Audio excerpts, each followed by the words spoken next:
Hey everyone, and welcome back to the Amber Living Vlog. This is Beyond Film School and I'm Amber, and today we're talking about how to get started in film and how to make it in the film industry. We're talking about the film hustle. So just a couple of things before we jump into the film hustle video. I have a new set PA training class happening June 23rd. It will be a Sunday. It will be held in New York City.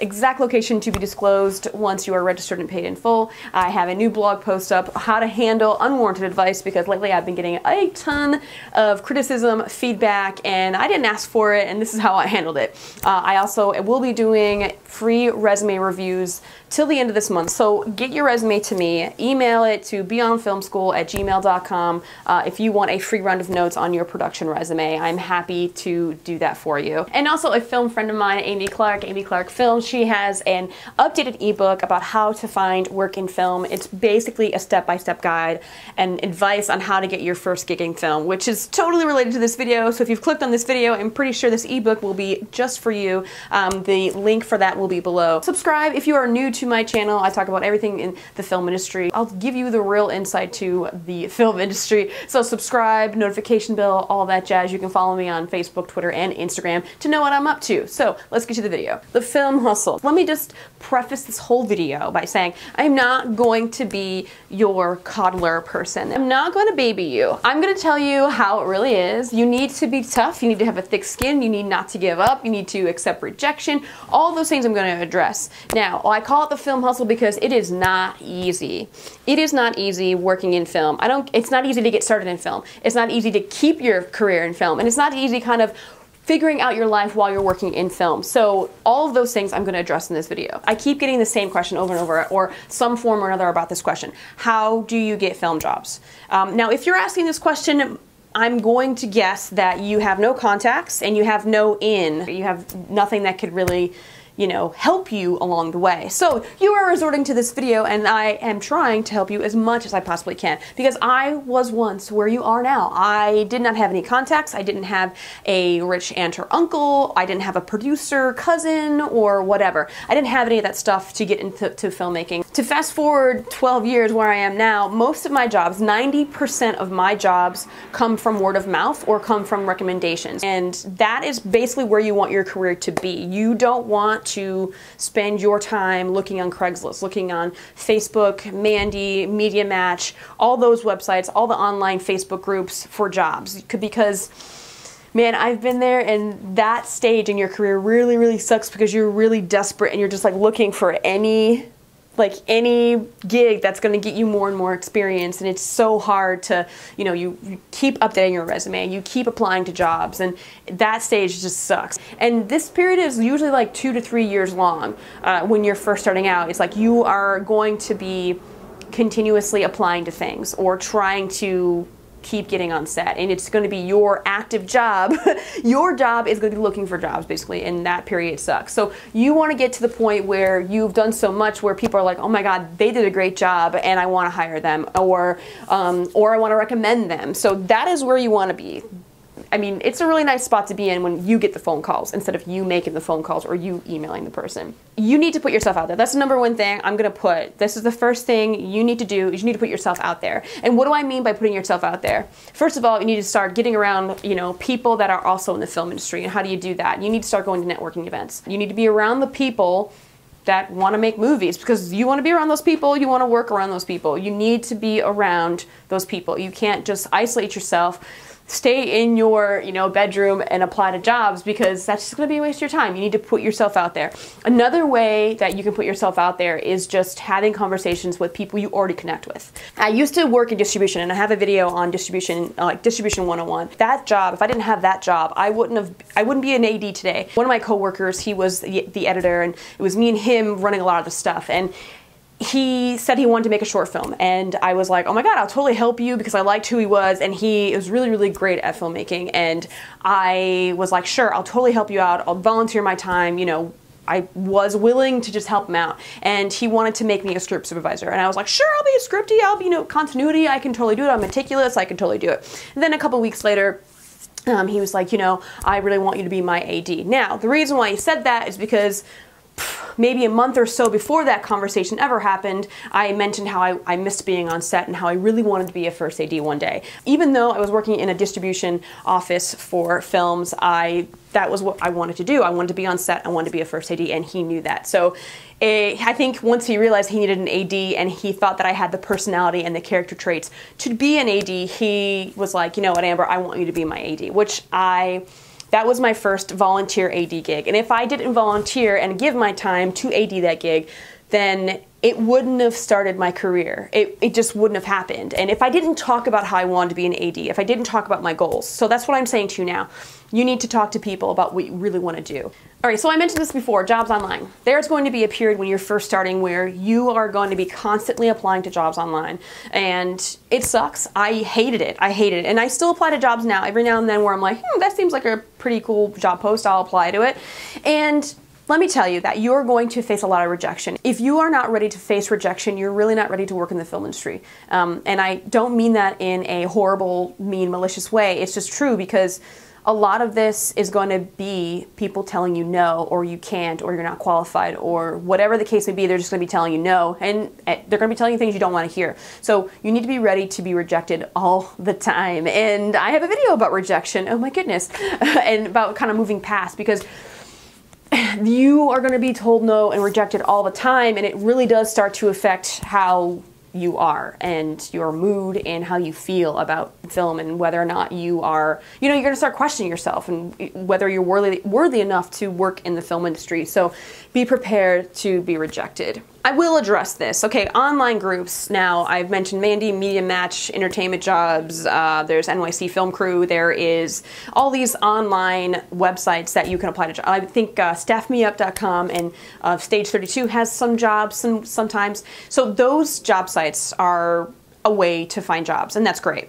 But there are, Facebook groups right now are really, really big. If I'm not having people call me, I usually am on Facebook groups and they are posting jobs and I'll apply to them online. The thing is with Facebook groups is I would wait until there is a job posting that you can apply to. Do not spam Facebook groups, online groups. Don't spam. Don't say, hey, I'm looking for PA experience. I don't know what to do, blah, blah, blah. We all know what you're doing. We all know you want people to see you, and all that's going to do is make people see you in a horrible light, and no one's going to want to work with you. So just understand that. Do not spam groups. Don't ask for jobs. Don't beg people, because people hate, and I remember I told someone this and he didn't like it. People hate the smell of desperation. They don't want to work with people like that, and I cannot stress that enough. You need to be calm, cool, and collected. You need to be yourself, but you cannot be desperate. No matter how low and how far you fall in the abyss of negativity and depression, do not present that to the world. Do not put that on Facebook. Do not spam and say, oh my God, I'm about to kill myself because I don't have a film. No one's going to want to hire you if you say that. So just, because all they're going to think is that you're a loose cannon. So please, do not spam groups online. I mentioned networking events. Now, I have a page on my website beyondfilmschool.com, and I have a page on there that I curate these networking events. Now, those events are events that I think are worth going to. If you are just starting out, maybe you need to expand your circle or whatever, but you need to go and network. If you know no one in the film industry, you need to go to things to gain a network. You need to make connections with people that work in film, and I cannot stress this enough. People think that things are just gonna come to them. Do not wait for someone to hand you a job, because it's never gonna happen. You have to go after it. You have to go to networking events, you have to talk to people. I've said this in other videos, and I have videos on networking, and I'm just gonna try to be really brief about this. If you are fake, shallow, insincere, no one will want to hire you, okay? You need to be yourself. You need to be genuine. You have to be like a true, honest version of yourself when you're networking. It can be really awkward for someone like me. I hate going to them. I hate going to networking events, but I do it anyways when I'm like, I need to expand my circle a little bit. And I have gotten jobs from networking, from going to networking events. It's like actually amazing. Remember that. It's all about your approach. It's quality, not quantity. Just remember that. You need to go to places where other film people are, and network events are a way to do that. Hustle. Get out of your comfort zone, get out of your room, get out of your house, go out, meet people.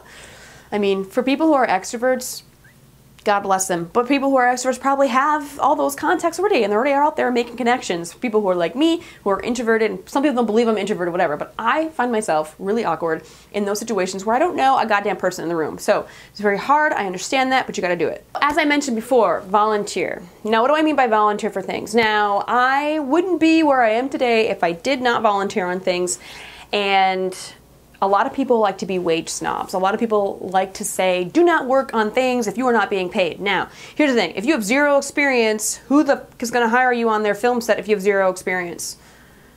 Right? Like, it's just like there's going to be a producer that says, you know what, I need extra bodies, I need interns, I need people who help. And there's going to be all kinds of movies, all kinds of projects, commercials, web series, short films that are going to need people who want to learn. So you need to take matters into your own hands.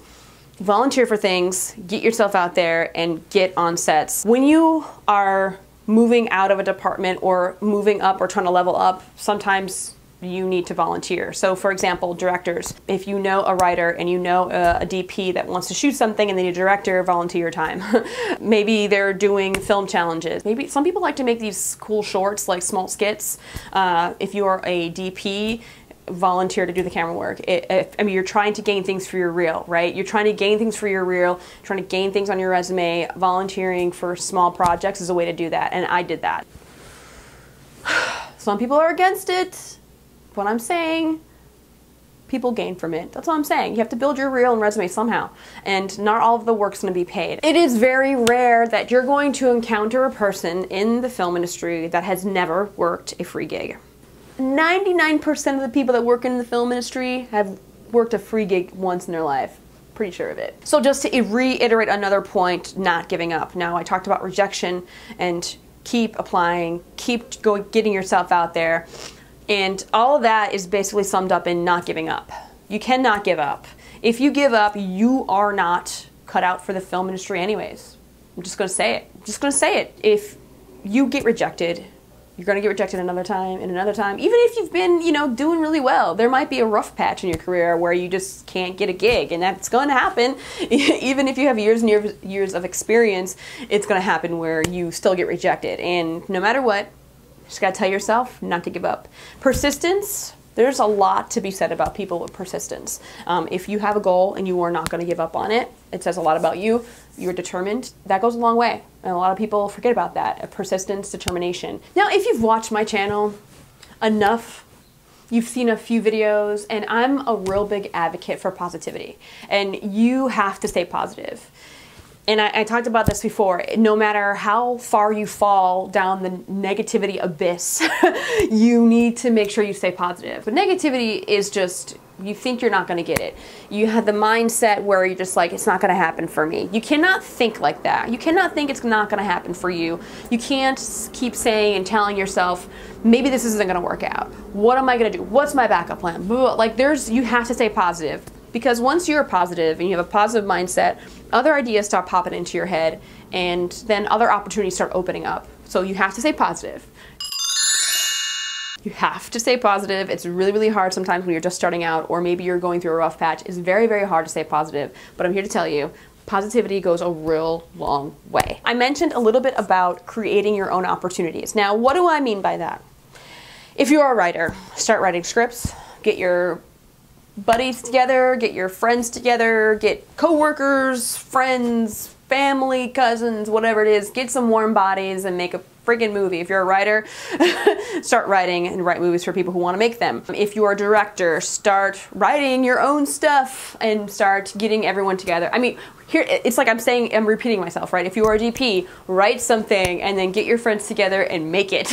So creating your own opportunities. It could be a web series, it could be small skits, it could be commercials, it could be remakes of certain things, it could be trailers, it could just be a random idea you get together and you just start making it. I mean, I have one little short film that I made, and it was only because I had such an urge to make something to express how I felt. It's called Attention. It's a short film I did all by myself. I got my camera and I just did everything myself. I set it up, I was in it, I narrated, I edited it, I just made it. In my moment of struggling to make it in film, I made this video. So I urge you to create your own opportunities. Actors get together, they do it all the time. They start writing their own things. They start writing things for other actor friends they have, and they start building their reel, and that's what you need to do. You need to start making sure that you are creating things that can go on your reel. And then when you have your reel and when you have a website and you have all these things to show that this is what I can do, more and more jobs will come to you. First of all, when you start making your own stuff, it's satisfying, and it will help you with the stress that you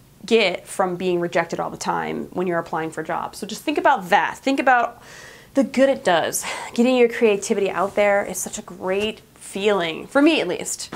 When you create stuff, it makes you happier, because if you're a creative, you need to create stuff or you're not going to be happy. This one might be a little controversial and it might be a little taboo, but do not listen to your friends and family. Do not listen to professionals or elders or whoever is around you telling you, maybe you should, try something else. Maybe you should consider doing something else. Or, for example, when I first moved to LA, there were so many people telling me, don't do it, don't relocate, don't do it. How are you doing this? You're gonna go there alone? Oh my God. And it's like, you're not stressed, you're not having anxiety. You're like, yeah, I'm gonna go relocate, I'm gonna figure it out, I'm gonna find a job, it's gonna be great. And they're just like attacking you with all this stuff, and you're like, bleh, and they're like pushing their anxiety and their stress on you because they're worried for you. Just block it out. Block it out. Don't listen to anybody. Don't listen to those people. If you want it bad enough, you are going to do what it takes to do it. You're going to do what it takes to do it. Every time I talk to my mother, it'd be like, maybe you should move back to Buffalo. Yes, I'm originally from Buffalo. If you didn't know, it would be a constant, maybe you should move back to Buffalo. You should probably move back. You know what? I don't know if this is working out for you. You should probably move back. So then I go and see my doctor that is in New York City, and she is realizing that I'm stressed out, I'm struggling in the film industry, and she's like, you should probably move back to Buffalo. My doctor told me this. I was like, and she's actually still my doctor today. Like, she has nothing to say now. It's kind of funny, because she's like, oh, you have a call time at 4 a.m. tomorrow? Oh my God, what a crazy life. Now it's like, she doesn't address the fact that she told me to move back when I first saw her years and years ago, and I'm just like, this fucking, like, I was just so upset. But do not listen to friends and family if they're telling you not to do something.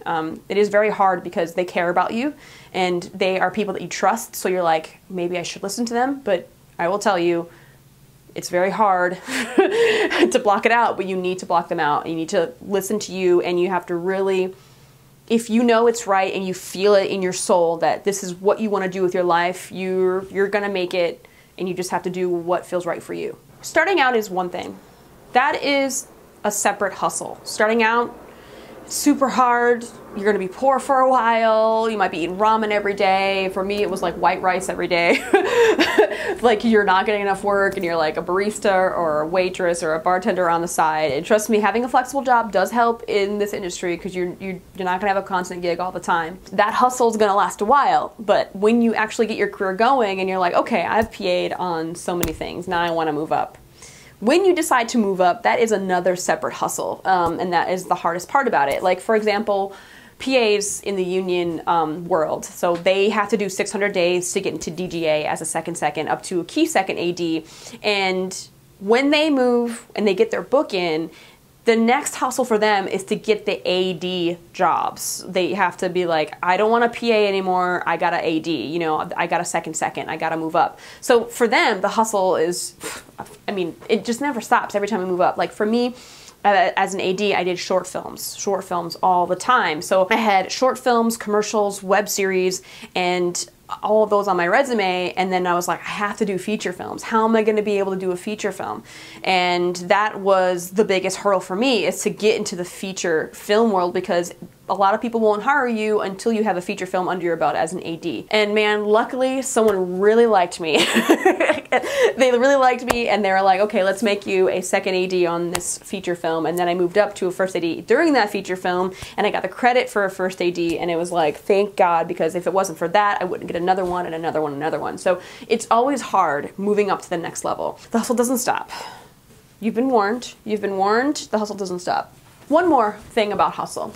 Now, I talked about starting out, that film hustle, and I talked about moving up, that's another hustle. Now, when you're actually in the film world, and I'm not talking about moving up or just getting started, but when you actually have constant jobs in filmmaking and you're working all the time in filmmaking, you're making a living doing that.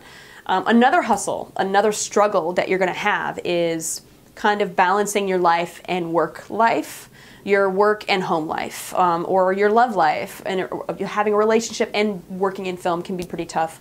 A lot of people are divorced in the film industry for a reason, because they're always on set and they never see their spouses or their kids or whatever. It is possible. It is possible to have a family and work in film. I get that question sometimes where it's like, can I be a mom and, you know, work in film? Yes, you can. You can do it. You can make it work. But it takes a lot of discipline. A lot of people lose themselves in filmmaking because they're offered a gig and they're offered another gig and another one and another one, and they're afraid not to take it because they are afraid that they're not going to keep getting that work. I make sure I take vacations. I make sure I take time for myself because I like to run. I like to, you know, practice piano. I like to journal. I like to write. I like to do all these things. And if I'm always on a film set, it's like I don't have time to do those other things that make me feel whole. So that's another part of it, is that the struggle is making sure you're yourself and you're one with yourself and you're happy with your home life, but also having that film life and being on set. So it's very, very tricky.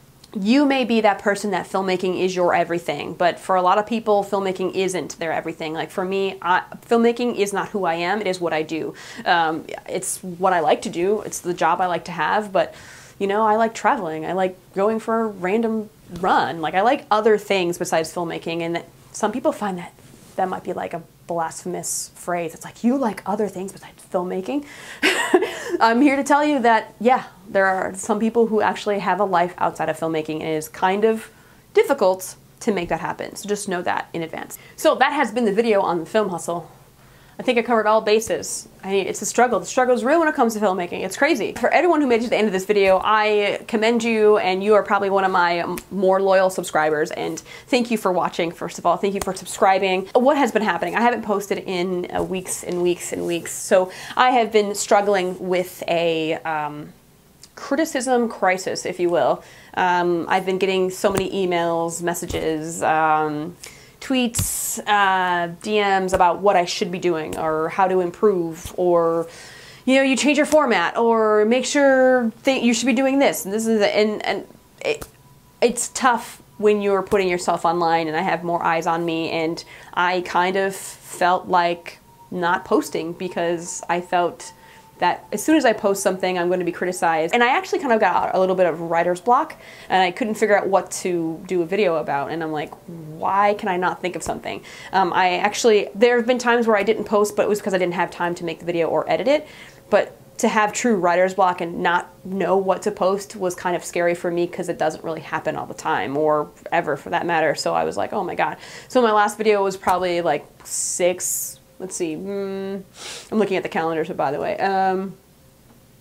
probably a good 6 weeks ago. 6 weeks ago was my last video, and I apologize for anyone waiting for another video. I am here for you guys, and thank you so much for watching my videos. I appreciate it. All the great comments and good things you guys say to me and thank me, and just think that you're saying I'm an approachable person and I am sincere and I inspire you and all these things. I am so grateful to have those comments, so I thank you so much for being one of my loyal fans and subscribers. I really appreciate that. So I should bring up that I have a thank you PayPal me, and some people are using it and I'm really surprised, but if you want to thank me in any way, you can always just buy me a coffee. Just drop $3 or $4 in the PayPal link below. It'll just be a link that says buy me a coffee. So thank you so much for watching. Thanks for watching, and you've made it this far, and I think that's it for this video. If you have any questions, comments, concerns, please post them below. I will answer them any way I can. So that is it for now. Thanks for watching, and I shall see you guys next time.